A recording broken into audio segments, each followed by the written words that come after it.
সিরাতুন্নবী এবং মিলাদুন্নবী কিভাবে আমরা পালন করব, এটা সাহাবায়ে কেরামের ইতিহাস থেকে আমরা জানতে পারি।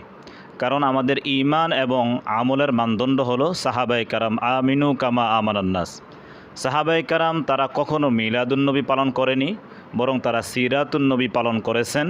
কারণ হলো সিরাতুন্নবীর ভিতরে জন্ম থেকে নিয়ে মৃত্যু পর্যন্ত সব কিছু লিপিবদ্ধ আছে। কিন্তু আমি যদি শুধু একটি অধ্যায় মিলাদুন্নবী শুধু পালন করি, তাহলে এর ভিতরে ওফাতুন্নবী নেই, এর ভিতরে রাসূলের অন্যান্য বিধিবিধান শরিয়াও নেই।